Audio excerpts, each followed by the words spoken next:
And again, we are back, and this is our 9th episode of season 2.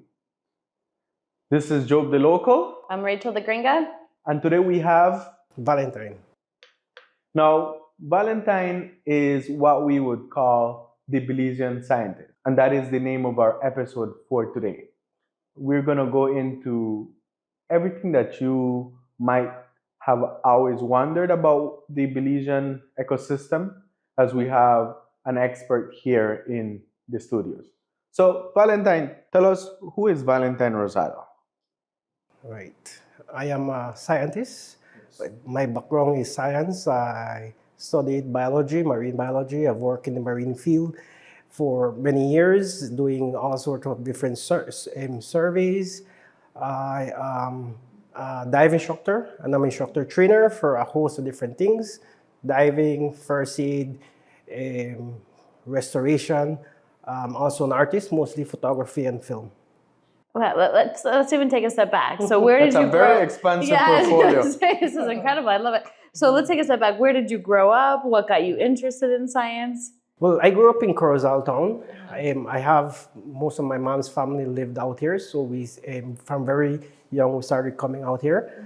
And growing up, I found myself always staring at the sea. You know, Corozal has the beautiful Corozal Bay. I was staring at the sea, and like something was calling me out here. And then coming to the island, we have the reef, we have tourists, we have the sand. You know, so I guess that kind of just stuck with me for a long time. And then I knew that I wanted to study science. I was heading towards medicine, and then right after high school, I'm like, I'm not doing medicine, I'm doing something biology related. And there I took the steps, started studying biology, and then eventually won myself in the marine biology field. So my first degree is biology, marine biology. And I spent time working in the field, doing all sorts of surveys. I used to dive and lead expeditions that were monitoring and spawning aggregation. We used to do coral surveys, coral bleaching, fish surveys, mangrove restoration, you know, everything marine related that we do here in Belize in terms of monitoring, working with the different departments and the nonprofits. I also was in the tourism field. So as a dive instructor, we transitioned into working with dive shops, tour operators, to ensure that the practices that we have is done in a way that we're aware about the impacts that we could have on the coral reefs, and making sure that people learn, get to love the reef, but at the same time that they protect the reef in the process. Right. So I took a long break, and then after that, because I wanted to go and pursue my master's degree, but because I took a long break, when I resumed and went to do my master's degree, I decided to focus on sustainable development. So that captures the biodiversity aspect, but also looks at the development aspect and how we coexist with nature, right? So then that really became my focus then and even now. So I do ecosystem restoration, but at the same time, management planning for nonprofit and also private sector. And so where did you end up doing your master's? They don't have master's programs here in Belize. Yes, Oh, they do have them yeah, here in Belize? Yeah, they do Really? now. You have several universities that do master's degree here in Belize. Mine was a partnership between the University of the West Indies and the University of Belize. Oh, great. Yes. I also did postgraduate study, right? But I never completed my dissertation to complete the PhD. And that was here in Belize as well? No, that was on the Mexican side. That was the Mexican side. No, that's fantastic. Wow, that is really incredible and very relevant, I think, especially here on the island right now with so much development going on and so much growth and expansion of the island. Really being able to marry those two is going to be something that's really impactful here. So what did you find when you were doing a lot of the field work and study work, you know, about the coral reef and mangrove restoration? What were your findings, and For me, it was mostly the experience. I like being in the outdoors. For me, it was adventure. I didn't really see it as work. I'm like, I studied biology, but not to sit behind a table. So for me, it was being out there, getting to dive, getting to meet people. So I met a lot of people, right? People from different capacities. I got to work with people with PhDs, but at the same time, we're like the same individuals, right? We're hanging out, we're talking about science, we're talking about life, and we get to interact and form bonds with people from all over the world, from different fields. So for me, I took that, right? And I gained a lot of experience working from different sectors. What was important for me as well is I began in a nonprofit, right? And when you're working in the nonprofit and conservation sector, we're dealing with a lot of issues that we don't see the kind of enforcement that we require from the governmental departments. Got it. And then also we see private sector investing, right, and making changes to the environment, but sometimes, they're causing a lot of impact. So you always feel that you're going against those different sectors.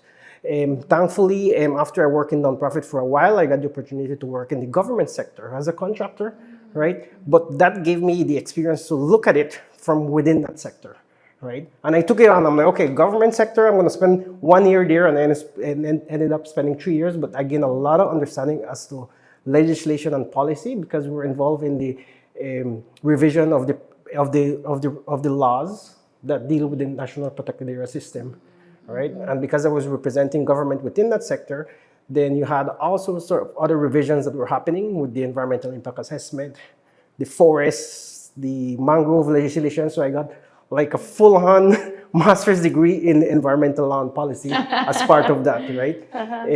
I obviously didn't like the government sector, right? So I didn't stay there. But then after that, I went more working in the private sector. So that also gives me more experience as to, the mentality behind developers and businesses as to how they look at investing within the community and their business model and what they think about the environment and getting to work firsthand with them. Right? I love it. I mean, and it's such a big need. So when a developer is coming into the country here, what do they need to do in order to comply with the environmental rules or regulations? Or is there anything that they need to do? Or can they just find a plot of land and say, yep, this is land for sale. It's beautiful. Let's start developing this out. A lot of time it feels that that's what they do. Here's a piece of plot of land, let's just develop it and do whatever we feel like doing, right? Fortunately, we have a lot of good laws and good policies in Belize, especially when it comes to development. And I've traveled and worked in different countries. And like, for example, I would go to this specific country in the Caribbean, and you're surprised to hear that if you're doing a development, you're required to do an environmental impact assessment. They're like, well, we have large hotels and condos and we never had to do anything, right? We have mangroves and trees. We don't need to ask permission to cut those things, right? These are countries that are a lot more developed than we are. So when you come back to Belize and you look at it, like we're actually in a good position that we have these laws and policies. Unfortunately, the enforcement is not as ideal, right? I feel that we're also not attracting the best investors, right? I've worked with the private sector in different countries, and I know that private sector investors can come in and they can set up their businesses, their operations, whether it be a hotel, something massive or something small, and it can be done in a way that benefits, provides jobs, benefits the community, and then also is done in synergy with nature, right? Unfortunately, here, we don't see a lot of those. I think we're getting the bad investors, right? And I really hope that somehow that can change. Right. So you would say, who is like the target investor? If you could reach all the investors in the world right now, who would it that you think we should be seeking for the country here? It will be the ones that understand that developing in harmony with nature is not only about the preservation part. It's not only about conservation part, because they don't think like us, like myself. They're not really focused on conservation and we care about the environment. They're focused on business. And that is okay, right? But then there is a marketing aspect to it. And I've noticed this, that you have the business ones that have noticed this, and they know that if we come in and we develop in harmony with nature, right, the value of our products is going to be so much higher, because that's the new thing internationally. Even with people that are visiting and going to different places, they're looking for these kind of development, right, that are more in sync with nature, that are more corporate, socially responsible, right, and they want to visit and support those type of businesses, right? And I really hope that we were able to attract those investors to come in and set up here in Belize. And can you give an example of like what it means to develop with nature or a current example that you might, a great example here in San Pedro that you might, or even off of San Pedro, exactly. Well, let me tell you about one that was very early in my career. This was like 2005 maybe. So this was in the Saltwater Key Marine Reserve. So I was called to come in and do a survey of this specific island, right? So the owner of the island is looking to develop the island, but they need to get the boats into the middle of the island. So the departments and the developer requires someone to come in and assess and see what corals are there, what fish are there. And then a report has to go in and say, you know, they can do it and they're not going to harm the environment. I'm like, yeah, well, I'm not going to write a report that says that, right? Because it's not, I mean, how can that be true? Yeah, I'm going to jump in the water and I'm going to tell you exactly what is there, right? And then you guys make your decision. And I'm looking there and you have an island that's so beautiful and you have corals out there and you can develop in a way that you have cabins going through the mangroves and you have the trees and everything and you can have a stairs going into the water and then people stay there and they pay super high premium prices and then they just walk down 5 steps and they're snorkeling in some of the most pristine reefs, right? Because the Saltwater Key was designated as a World Heritage Site because of the diversity, right? And you know, the health of the reef is super well documented. And what does the developer do? No, I'm not a business person, but I look at this developer and their intention was to come in, dredge the entire reef, fill the island, kill everything, and then open an eco-friendly resort. And I'm like, so when you come in and all the corals are dead because they had an adjacent island and they had done that already, and when we went diving there, everything was super dead. Wow. And I'm like, why are you going to do that? No, how are you going to sell your rooms? And if you sell your rooms, people cannot just go and dive and, you know, look at the pristine reef, right? So it's like, how do they think? Well, and I think if it's off grid, then they say eco-friendly, right? I think that's a lot of people associate those two as being one and the same, but they're certainly not. Yeah, you got solar, so everything else is good, right? but what happens is that they're not even interested in having a functional business and making money and being proud of it. We're just going to hurry, dredge, build something up, and then we're going to sell off to someone else, right? So they're looking at the real estate value. And I'm like, okay, well, that is sad because why don't we get the developer that's willing to set it up, do it properly, be proud of a business, and make the business run at a premium price? They make a lot of money, right? They do not damage nature. We can still visit it as Belizeans as well, right? The jobs are going to be a lot better. And you go to the island, that same island that I went right now, and it's abandoned. After they caused that destruction, it's abandoned. So it was like obvious that the investor that was there was not the right investor. Right. And we have investors all over the world that can come in and they can do it properly. The question is, why don't we have more of those coming to Belize? I'm not sure. Yeah, well, and I think it is. I think it is also and this is speaking from the real estate mindset of it. And I'll put it this way, and you can edit it out later, but I think we have a lot of very old style, greedy, and just overall don't care about anything. Real estate agents, put it that way, that have unfortunately flipped the island and Belize as a get rich quick kind of scheme. Yep. And this is not something that I just say. This is a feeling that I get when you see the feedback from how people view real estate agents in Belize. A lot of them, I'm not saying there's not good real estate agents. God, I hope I'm good. But there is that feeling that when you're talking about real estate agencies, Belize, or you're talking about someone who just wants to sell you a quick buck and flip something and make the most money and just don't care about anything. We can sell that. Yeah, no worry. Yeah. I think the minute we start as real estate agents and developers from changing that mindset or that way of operating business is the day that I think those investors would also change. Yeah. Because I'm a strong believer that, you know, we can have development, but there's also needs to be rules and boundaries, and these rules and boundaries you shouldn't be able to move the goalposts. You know, you shouldn't be able to give you an example. One of the biggest questions that I always thought about, maybe you can give us some insight because you have been in and that's a great thing. I like to hear that you have been in the NGO part, in the government part, and in the private sector part. Why wasn't this island, or why haven't it yet been okay? We said survey of approximately, we have 20,000 acres of mangrove swampland. We're gonna only allow half of that, 50% of that, to be ever developed into or surveyed. Surveyed, right? First step. And it will only be able to, let's say, and no matter who cries, no matter how much money they're gonna pay, you're not gonna sell that next other 10,000 acres of mangrove, and these 10,000 acres then now become premium. Yeah. Give us a little overview why those So that is exactly the kind of developers I wish we are attracting, right? Because the law exists. I told you I was part of the revision process for the mangrove legislation. The first consultation I went was like probably in 2005.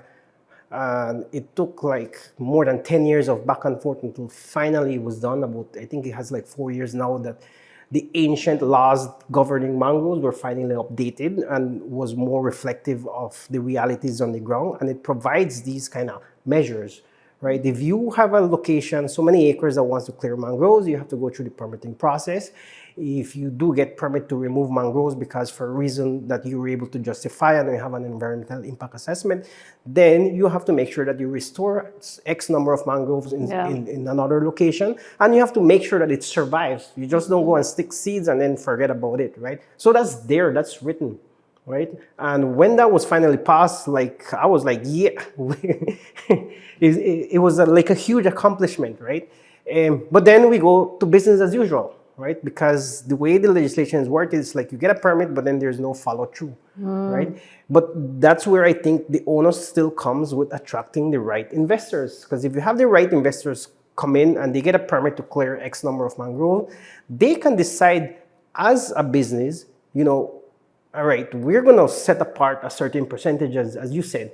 And there's things that they can do. They can have it as their own private reserve as part of the visitor experience. And then your price becomes a very premium price. And you're attracting that kind of market that is the best kind of market right now in terms of visitors, right?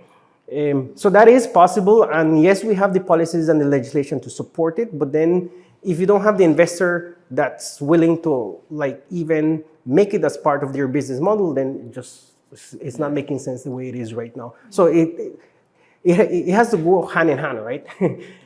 Well, and I mean, I see it, right? I worked very closely with a developer for a while. And, you know, you understand both sides, right? You see, well, this is how much I'm going to pay for my land. What can I get back for it? But it's that part is so critical is you're coming in and acknowledge your land as mangrove, right? Acknowledge that. And so what can you do to work around that or work, you know, within it is key. And there was one like up here in the Mexican area. There by law they have to set a certain percentage of their land as preservation. And what they do is they develop on the beach side, and then the one on the road side, you know, it's just Jungle. Yeah, it's just jungle. But some of them have begun to cut on, right? They're like, okay, we have this jungle, but we're not. Like, I feel initially the thought is like, okay, it's wasted land because we cannot touch it. We cannot do anything with it, right? So we have to make sure that smaller percentage give us value for the money. Some of them began to realize it's like, hey, what if we run zip lines in there? What if we run nature trails there? And then instead of the guests book tours and go somewhere else, then that stays within the resort and that's part of their business formula, right? And that's where I'm saying that, you know, there's ways if the investor has the right mindset, it can still work, right? And it actually works as part of their business formula. They don't have to do it because they're conservationists and they care about the environment, because they don't.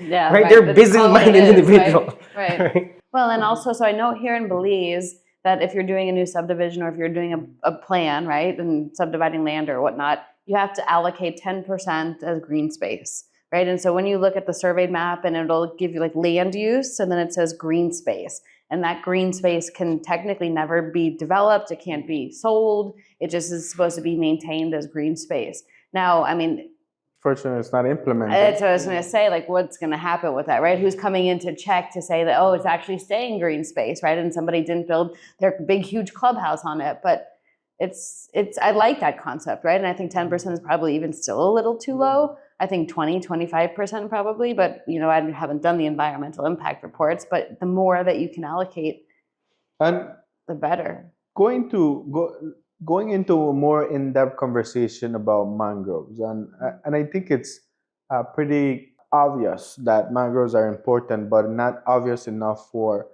you know, there to be maybe solid action towards preserving a little bit more. Give us an idea of what in your field of expertise, what does it look like if we ever reach a point where we've badly devastated our mangrove reserves as an island? because maybe that will give a little bit more of insight as into, you know, why should it be such a priority? Why are mangroves so important, not just to us as humans as a lifestyle, but to our environment? Well, it's already happening. You have to look at specific locations, because if you look island-wide, we still have a lot of forests and a lot of mangroves that still exist, right? If you look at an aerial map, the island looks green, right? Yeah. Which is good. However, all that green is already parceled out and it's already privately owned, so it's just a matter of time, right? But if you look at the specific property, whether it be one home, two home area, right? As soon as you clear the mangroves, what begins to happen? Erosion. It's very obvious. And what did we need to put a seawall? Well, yeah, because you took away the mangroves that are actually building the land and holding and stabilizing the land. Not only mangroves, there are other island plant species that do that as well. Some of them that look like vines, like strands, they look like grass, right? They look like, you know, if you get rid of it, no one's going to miss it because it's not serving function. And I'm beginning to show here on the island, working with different groups, that those simple little plants that you see as shrubs, as grass, provide a lot of benefits in terms of stabilizing your beach area, right? As soon as you clear it out, erosion begins. As soon as it rains, you know, it's taking it away. The waves come in, you know, they're taking away the valuable land that you have. So the vulnerability increases, right? So that is a direct consequence of the mangroves. We've worked in sites in Belize and in other places in the Caribbean, I believe it was Aruba, that we've shown directly that when you go to a reef where you have mangroves close in the area, you have X number of fish. When you go to a reef area where there's no mangroves close by, your numbers decrease by like tenfold. Wow. Right? So it's direct confirmation that the mangroves are nursery habitats, and the health of the reef is always going to be a lot better when you have mangroves close by. So the coral reefs are a very competitive ecosystem, right? It's you know, everyone's searching for food, right? And that's why the reefs are important, because the reefs create a lot of cracks and crevices. So when you have tropical and smaller fishes, they use this to hide from the bigger fish, right? And so if you don't have that kind of relief, then the fish remain super vulnerable, right? So that's why the reef and the relief, like the amount of corals and branches that are growing, is super important, right? But the reef is an environment that's always very turbid. You have a lot of wave action, a lot of currents, right? So for a lot of the fish, they depend in the lagoon area, right, closer inland where the mangroves are and the water is calmer. They depend on those areas for the juveniles to like live the first phase of their life, right? And if you have these nursery areas, right, then it becomes a source for the fish that are going to then move out and form part of the reef. If you don't have nursery areas close to the reef, what's going to happen is the number of fish are going to naturally decrease, right? So that's why the mangroves are important, and this has been documented for many years. Even in Belize, we have a lot of scientific reports that have really demonstrated that. And even if you don't open a scientific paper and read about it, just go diving in an area where you don't have mangroves close by and begin to look at the kind of fish that you see and the number of the fish, the schools of fish, right? And even the quality of the corals, right? Because the corals depend on the availability of fish. For example, if you don't have parrotfishes, what's going to happen with the reef? The algae is going to grow fast and take up all the space and then outcompete the corals. Right, that's why it's illegal to Yes. like remove So the parrotfish. parrotfish eats the algae. Yes, it keeps the algae in check to make sure that there's enough space available for the corals to begin to grow. If you go to a reef where you don't have a lot of parrotfish and grazers and urchins and those type of species, what's going to happen is the algae is going to outgrow the corals, and you're going to have a lot of algae, dead corals, and barely any living corals, right? So the ecosystem is super interesting, right? But then it's also very straightforward. Go to a reef where there's a lot of destruction, clearing of mangroves, little corals, little fish. You go to a reef where, you know, you have a marine reserve, or you have people living in the area that haven't cleared out the mangroves, the corals look a lot healthier and the fish are a lot better. It's very obvious. How is our reef here generally in Belize?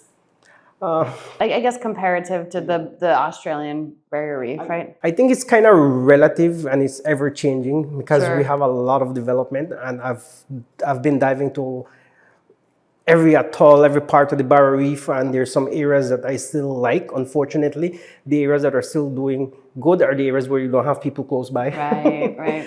And the areas that are doing really terrible are the areas like where you have big developments, right? So That makes sense. So you would basically say that the areas closer to developed areas like San Pedro Yes. are seeing a very, you can clearly see the big difference on the quality of the corals. Yes, and let's just say it as it is, the coral reef in front of the San Pedro is not doing well. All right. During COVID, we also had a disease that came into the area, and we didn't do much to actually replant and get more corals going out there. It was the middle of COVID as well. Right. We have more development, so you have more runoff, more sediments. You have the sargassum coming in, right? It rots on the on the beach side, makes its way to the reef. The sea temperatures are super high, so the corals have been taking a battering here in San Pedro. Thankfully, at least something that I really have understood over the years is that nature will always find a way, and nature wins, right? So it doesn't matter what we do to the reef. The reef has been there long before we've been here, right? They've dealt with extinctions, and they're still there. Right? So fortunately, they will find a way. Unfortunately, short term, they look not as good. The tourists will come diving and they have a good time here. And I've had a lot of time to really understand, well, if the corals are not that great, why do we still get a lot of tourists? Well, because they don't know what it looked like 10 years before, right? This is the first time on the reef. Also, we have some very cool canyons. These canyons have been there for a long time. So when people are diving, they're always amazed by these canyons. So even if there's not a lot of brain corals, elkhorn corals, and those type of corals, just diving within those canyons is really, really impressive, right? Sites like the Holchan Marine Reserve as well, compared to 10 years ago, the coral is not that great. You have a lot of algae, you have a lot of disease, but the fish are still there, right? The fish, like the groupers, the sea turtles, the nurse sharks, they don't really get the memo yet, right? They're still hanging out in the area. So when the tourists are coming in, they're not seeing the corals, but the fish are still there, and they're amazed by that. I'm not sure how long they're gonna stick around. How long further do you feel, and what do you think someone like ourselves, just regular folks of the island, because it is, I do believe it should be like anything else in an island, a community effort. But what are things that you believe individuals could and should start doing for us to hopefully be able to maybe not significantly do major reverse of what has the damages of what has happened, but at least create a point of, okay, this is where we stop, and this is where we're not going to go any further in creating more harm. So if you look at an individual basis, like myself, I'm not going to stop the mangrove clearing, the massive development, uncontrolled development, the coral diseases. But it took me a lot of years to understand, right? And I share this with individuals. Like, you have to think as an individual, what is your role? What can you do? If your role is simply to go to the reef and enjoy the reef, that's it. You don't have to take on the paramount task of like, I'm going to fix what's happening on this island, right? Go and enjoy the reef. It might look very simple, but when you go and you enjoy the reef, what are you doing, right? You're adding to the employment, right? There's tour guides, a boat to key out, right? So you're adding to that. If you want to take it farther, there are a lot of activities that happen on the island. There might be cleanups. If you go out one weekend and join one of the cleanup, you're making a difference, right? There are educational programs, right? I know that there's recycling happening. There's a lot of different programs that are happening, right? You don't have to go and participate in all of them, but as an individual, things like, what am I focused on? If your focus is just adventure, go on tours, go on adventure, support the local tour guides and tour operators, you're doing your part. If you believe in conservation and community advocacy, participate in some of these programs, right? You guys are in the real estate market. By understanding this, when you speak with your clients, you're able to kind of provide advice to them, right? And you are in a very unique position where perhaps you guys can be reaching out and attracting some of the responsible developers that we need on this island, right? And maybe saying no to the ones that you know are just going to come in and cause more destruction. You're like, sorry, we don't need your business. I'm already thinking of a video, real estate video, the title "Responsible Developers Wanted." Well, that's very interesting. Question that I was going to ask you, when it comes to the biggest hurdle you see in your line of work, what would that be like? The biggest hurdle would be people. So fortunately, well, not fortunately, yeah, the biggest hurdle would be people. I get to work with a lot of different people. I'm not a really people person, but because of my job, I've managed to, I meet people, I know how to interact with individuals.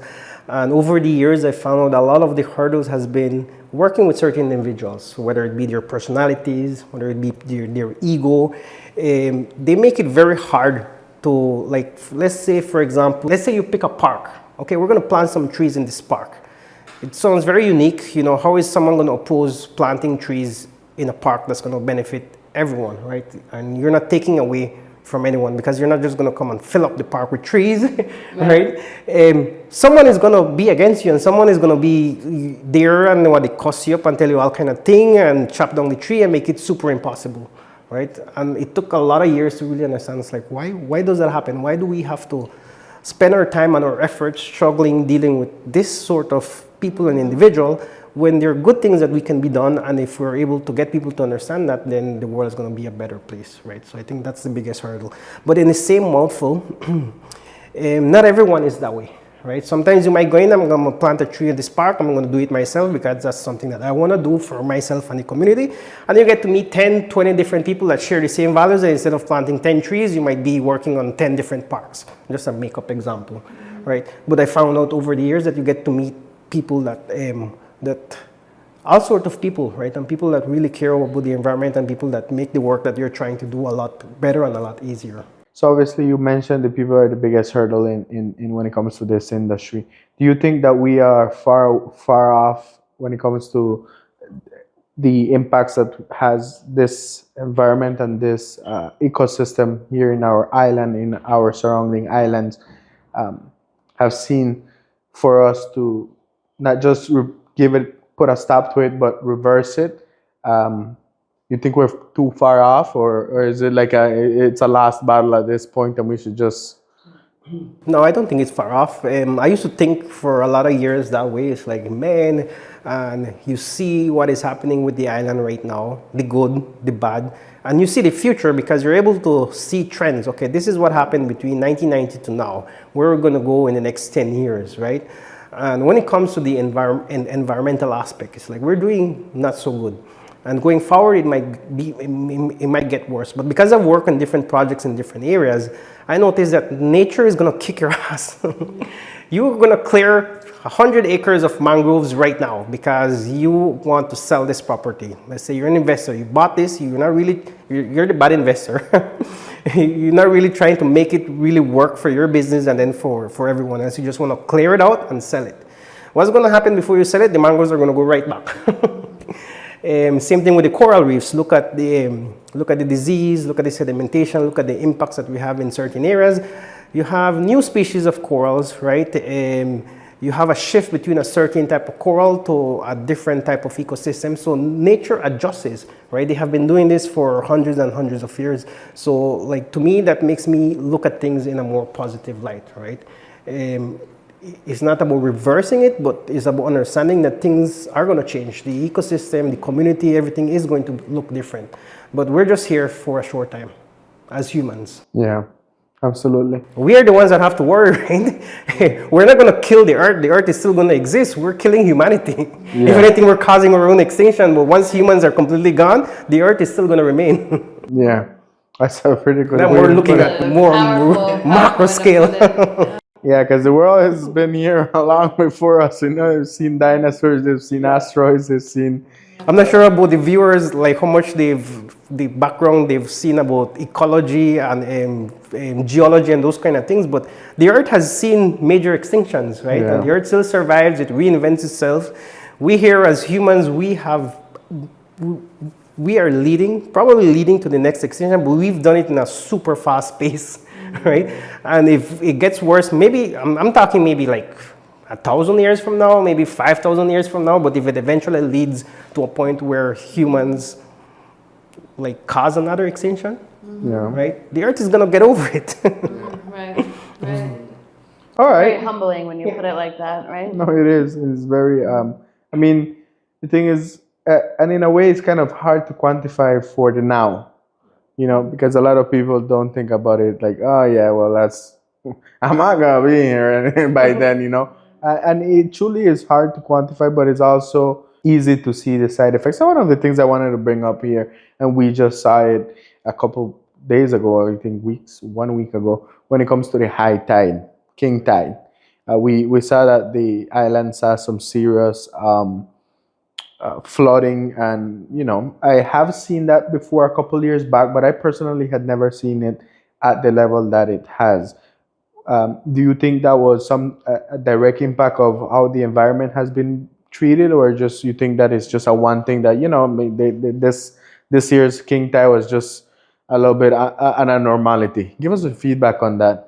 It's kind of hard to tell because I'm aware that these things have been happening for a long time. So it could be that it's just a natural thing.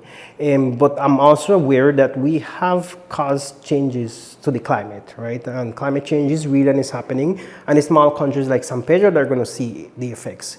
We don't contribute much to pollution, right? Because of our population. But think about large countries. I don't know. I don't want to throw anybody on the bus. Large country. China. All right, China. Think about the amount of pollutants that they pump.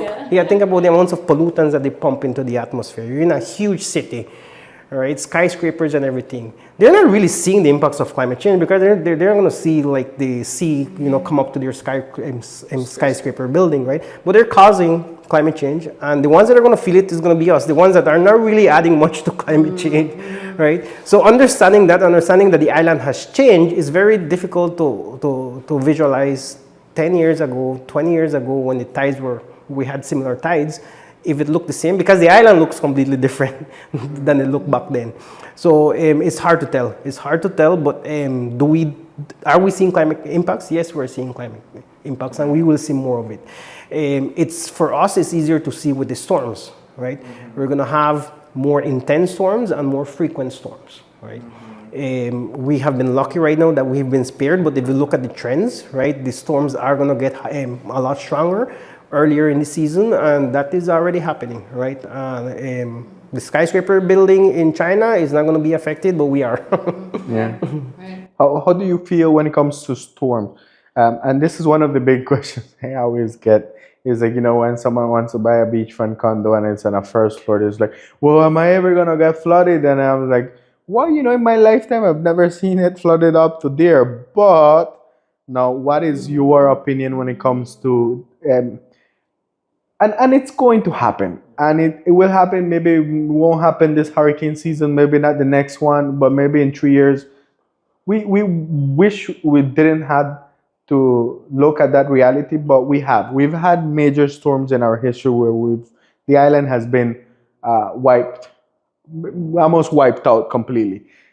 What do you think, in your expert opinion, would be the outlook at a major storm coming? And well, one of my focus is ecosystem restoration, right? And it's exactly that, making sure that we're more prepared to deal with the storms, right? It's called climate change adaptation, and it's called nature-based restoration.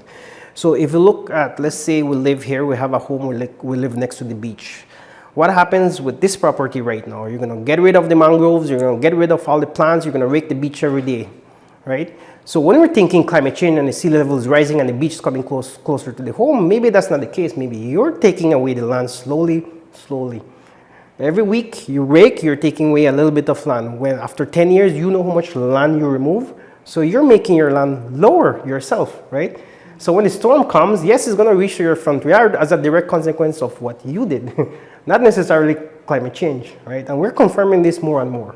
Right? When you look at the island, if you look at the satellite imagery for the past 30 years, right, you can see how the shoreline has changed. Mm-hmm. And it hasn't changed much, right? It does fluctuate back and forth, but we don't have major erosion, right? And when you look at private homes, someone comes in and builds and say, oh, I've had massive erosion, so I need to build a seawall way out in the sea. And it's like, no, you don't, right? And when they put the seawalls, they actually cause a lot more impacts in the surrounding areas.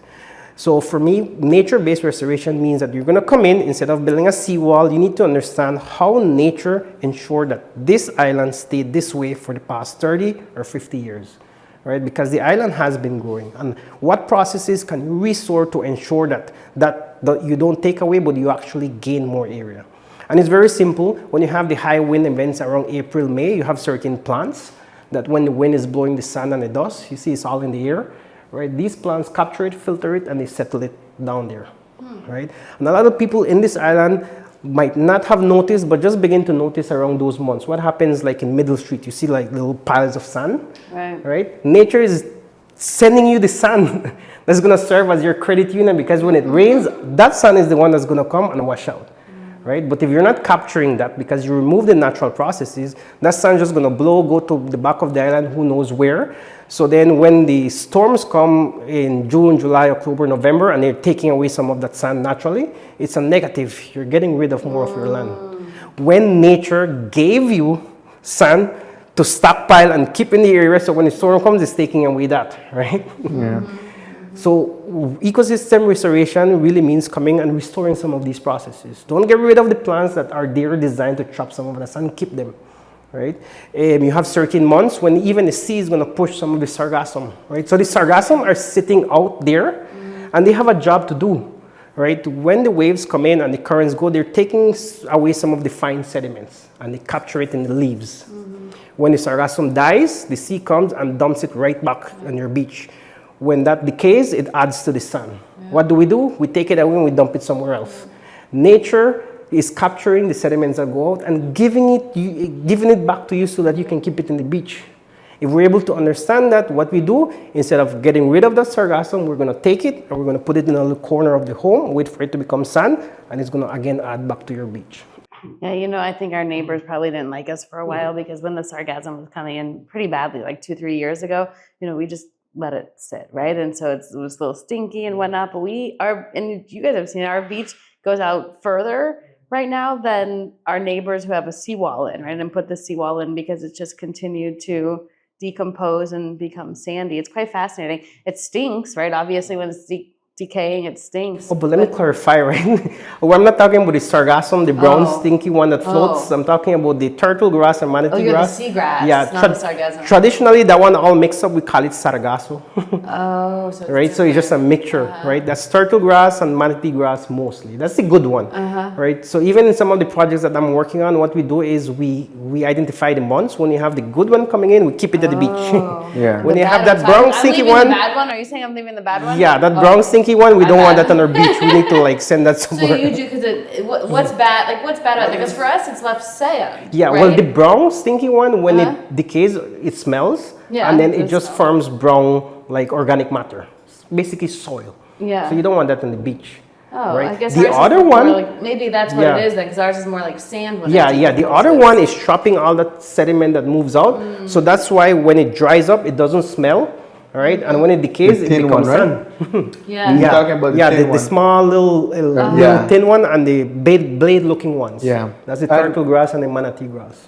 So, and that's a very good thing that you started to touch when it comes to sargasso. I mean, in the this year at least, I have not seen that we have huge sargasso intakes. And I've seen some of your posts that you're talking about the sargasso and how it's being managed.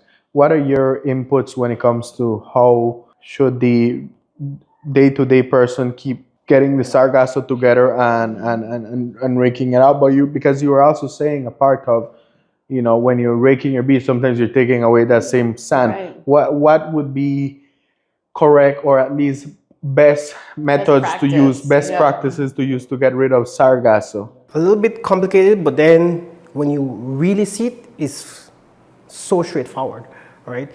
On sargassum, the bad one that floats. So sargasso is the good one. No, sargasso is just the local word that we use to call the mixture. Right? But sargassum is the bad one. The species name of the one that's stinky. Of the one that floats, right? And if you think about it, again, what did nature do? We're dumping our fertilizers, pesticides in South America in the water, or plastics in the sea. We're causing climate change, so the sargassum sea in that specific area where it naturally grows, the seas are warmer, so they become so abundant. Nature says, take all of this. So the sargassum, the bad one, is direct consequence of the temperatures of the water increasing. Yes. And an influx of pollutants, which are nutrients from fields and places in South America. It goes out into the sea, so all of this causes this bloom. right? And what nature says is like, you're giving me all this garbage, hold this bitches. No, yeah, that's the way it's that's the way nature is. It's gonna find a way on how to give it back to you. So with this sargassum, the specific one, the main thing is getting out of the water as quick as possible. Right, and I know I've been looking at the sargassum plant for the past 2 years. I didn't want to get involved, but for the past year mostly, I've been trying to help in having it more coordinating, and it's very straightforward. Just get it manually out of the sea. All these ideas about helicopters coming in, picking it up, picking it out up on the ocean, a lot of money, and then we're still going to be stuck with it at the beach, and we're still going to have to smell it or have to pick it up. So when it's washing out, look at your specific area, getting out of the water, because once you get it out of the water, the sun dries it, and even if it sits there, it's not going to smell. Mm-hmm. The problem with the smell is when it stays in the water, at day number 2, it begins to decay. At the what? At day number 2, it begins to decay, right? Because they're floating, right? And they do require oxygen. And once they're in the beach, then they're just stuck there, and then they just naturally die off because you don't have a lot of oxygen in the specific area close to the beach. So at day number 2, it begins to smell. Right, and at day number 2, if you try to rake it, it's all mushy and it's a lot more difficult. Heavy, yeah. Right, so the main thing is just getting out of the water as quickly as possible. And because it floats and it's very spongy, when it's fresh, you can just easily scoop it out. Right? And you don't have to take in sand or mud. Once it decays and it becomes mushy and you try to do it like this, you cannot pick it up, and if you want to pick it up, you're taking mud and sand and a whole lot of stuff with it. So that's the most important thing, as quickly as possible, get it out. Even if you don't have where to take it, just high above the water, right? You could pile it up in piles there, and once it's not on the water line, it's not going to smell, right? And then you figure out what to do with it. When that one decays, it's going to become soil, right? So you have to find a location, like so not beach sand. No, soil. no, yeah, it's going to become soil. I mean, it's good for landfill. Yeah, our beach is looking lovely now, but that's what they use it for, right? Like a lot of landfill. Yes, right now? exactly. Right, so you have to, like, if you have an area that's low lying, like up on the main, like high on the island or some other areas, that's someplace just, if it's an area that you're not using, just pile it up there, eventually it decays. And it becomes nothing, basically. Yeah. Well, and I remember, wasn't it in Mexico where they were using it for construction bricks? Yes. I think I remember reading about that as well. I mean, there are uses for it. And then wasn't there something too with energy? You can everyone's coming up with the ideas, but it's all chasing funding, right? Of course, yeah. So funding, I mean, bricks, biogas, beer. I had one of the funders was convincing us, why don't you guys do beer with it? Somewhere they were doing beer with it. All the like solutions that are coming up is just to get the funding because it's like a novel, cool thing to do. But they all face the same problem, right? When whatever thing that you need all the sargassum. You need it rinsed, you need it separated. You don't want plastics and everything with it. And you need someone to take it to where you have your investment. Like let's say you have to do a machinery, you need someone to take it to you super cheap so that then you can make money out of it, right? And then guess what happens? Who's going to pick it up from the beach and take it to you and separate it? Right. Right? So you still end up with the same problem that we have right now. We need to get it off the beach. Right, and to landfill would be the most. So that's better because pick it up, put it in the landfill, done. All right, so it has been a very captivating journey to hear from you when it comes to your environmental outlook at things, and I'm pretty sure we can sit here for a couple more hours and just go into depth. But let's get into the lifestyle aspect of this island, and we wanted to get to know your feedback as into one of the things that you truly like about this island, and that make this island more than just a location for you, but your home. What you would say about it? Well, I would say the beach and the reef. For sure, the beach and the reef. Like when I first came out, every time I get hanging out at the beach, then afterwards, once I learned to dive, I just wanted to be out on the reef as much as I could. And then also the people, right? So I've learned over the years that this is the place that I call myself home, and I would not make a home anywhere else, right? It's a place where we get along, we have a lot of friends. We have a lot of opportunities in terms of livelihood. We get to interact with people from all sorts of places. People from Central America, South America come visit, call this place homes. People from Belize, like we tend to look at the outside, right? Let's say you live in a place like Curacao. For you to get to meet someone from Monkey River and get them to be your friend, would be very odd. But living here in San Pedro, you get people from all sorts of Belize, right? And you realize how diverse Belize is and the amount of connections that you make. And then when you travel, you want to travel to other countries, but you also want to go and visit these places in Belize because you know someone here in San Pedro that have called this place a home as well. And you've had that kind of connection, and you tend to want to make those connections too. Right, so I think that is what's most important for me. And then also, my daughter is autistic, and it's been a journey for us. And especially these couple weeks, I'm beginning to realize that if I was living in another place, the type of environment that we need for her to grow and to be part of the community and to live a normal life, I could only find it here in San Pedro. I do not see that would have been the case of for me living somewhere else. It would be a lot more difficult. Kind of very captivating to hear that, but why? And I mean, this could be a whole next episode about, but why is San Pedro the perfect location for your daughter that is autistic? Because people are tolerant, people are able to understand that people are different. And when I go to a location and someone is seeing me with my daughter, they approach and they want to learn about it. I don't have to come and force it on them and explain to them, okay, well, my daughter has autism and this is people are genuinely interested in it.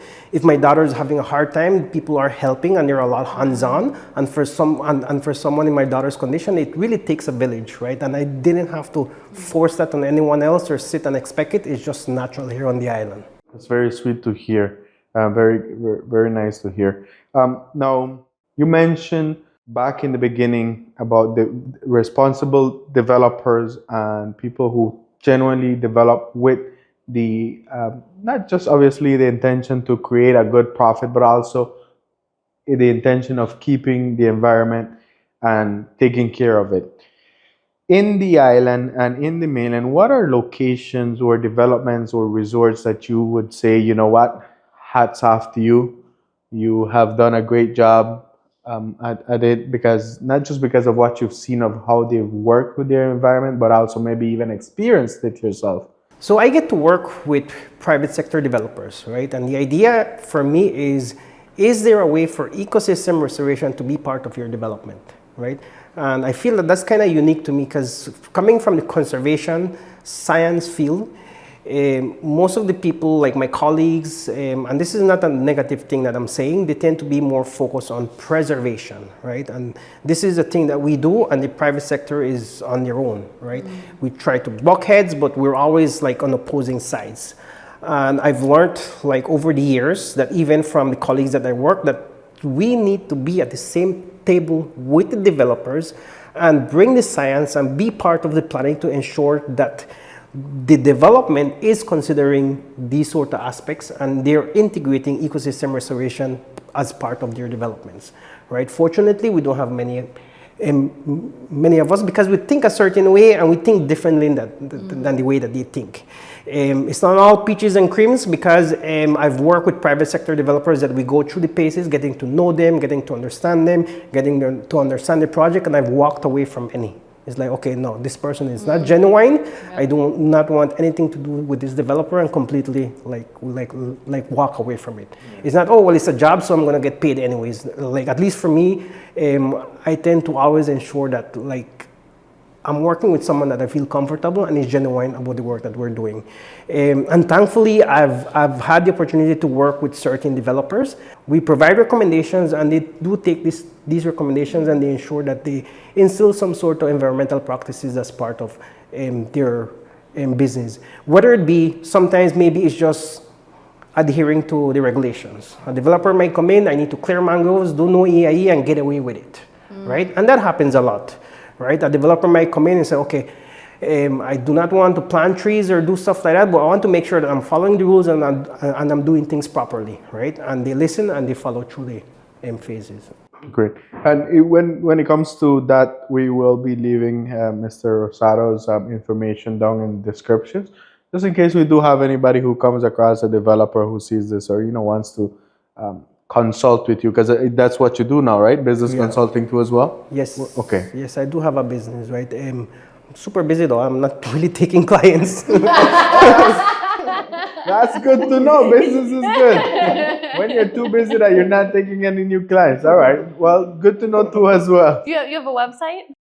Yeah, my website's kind of dead in the water right now. So one of the things that we're going to be doing and that I need to work on is on the website, right? At least we can pass that along, and then when you free up a little bit, if No, but what I do want to share is that something that I've had as my own project for a couple of years now from before COVID is that we have all this training, we have all these certifications, we know all these scientists, we know all these people from all over the world.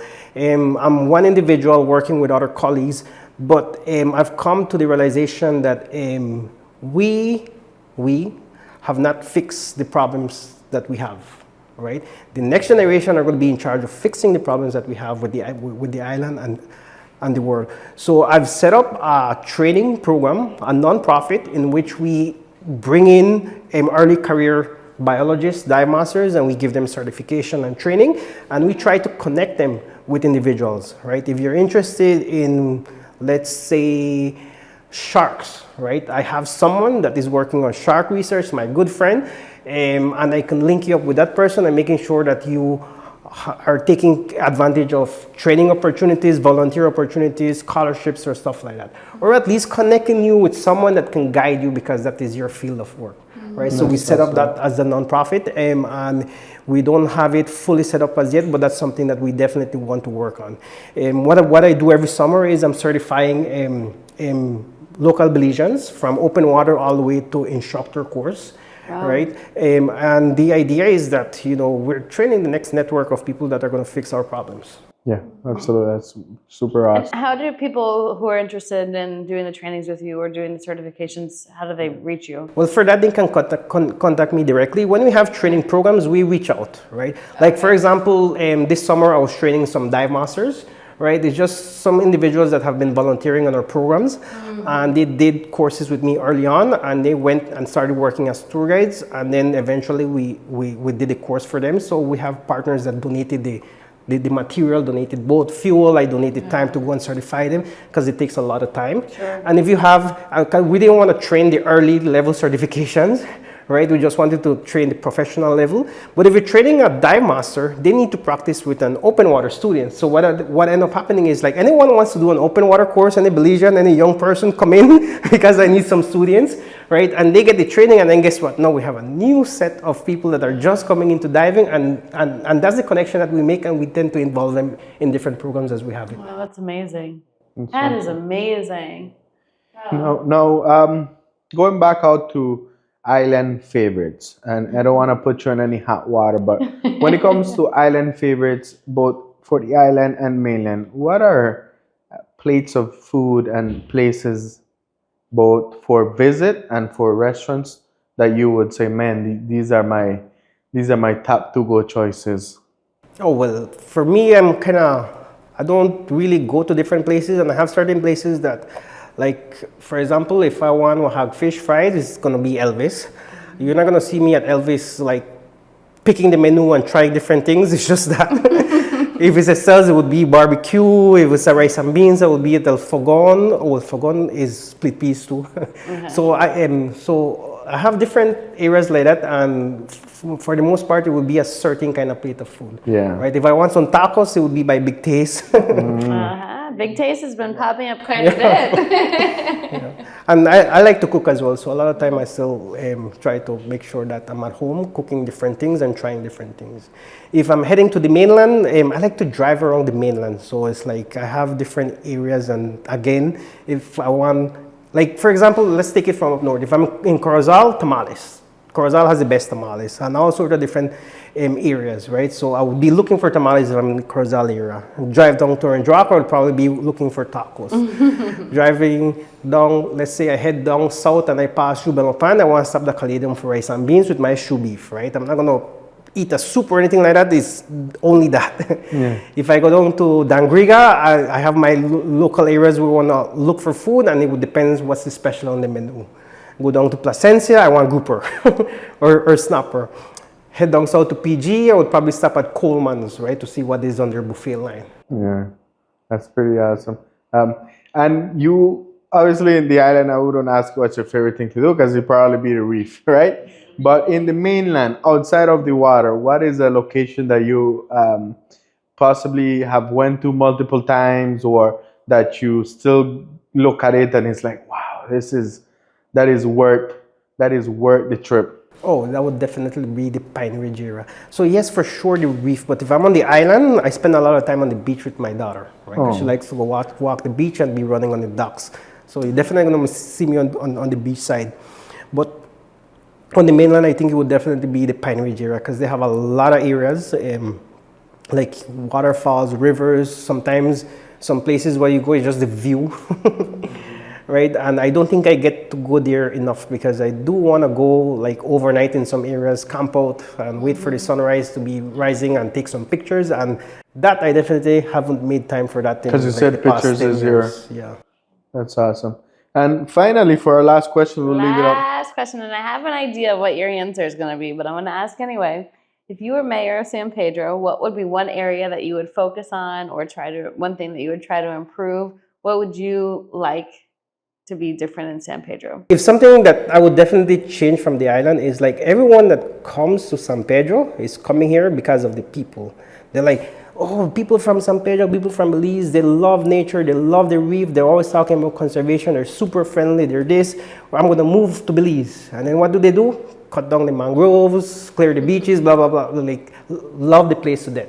So I definitely would want to see, can that change? Remember that what you love about Belize is that the people love the reef, love nature, they're super friendly. So if you come and live here, just remember that. Right. Don't change that. Yes, don't change that. Absolutely. Yeah, I love it. Well, that's perfect way to end the episode, and I appreciate you coming over, and I think you gave us a lot more insight to the environment and to what's going on that we thought of. And it was a great thing. It was a great thing, and I'm pretty sure our viewers are going to appreciate seeing, because there's always people out there on Facebook that would put out their opinion. But there's very rarely the time that we would sit down and listen from an expert of what is their opinion. And at the end of the day, I'm a strong believer that you're only an expert on whatever you are. Leave the other sectors to other people, and I'm glad that we were able to have you too, Mr. Valentine. With that said, thank you for watching. Remember to like and subscribe. If you like this episode very much, remember to share it on your social medias. Again, also our social media channels and where you can find us on audio are down in the descriptions below. Thank you for watching. We'll see you on the next one.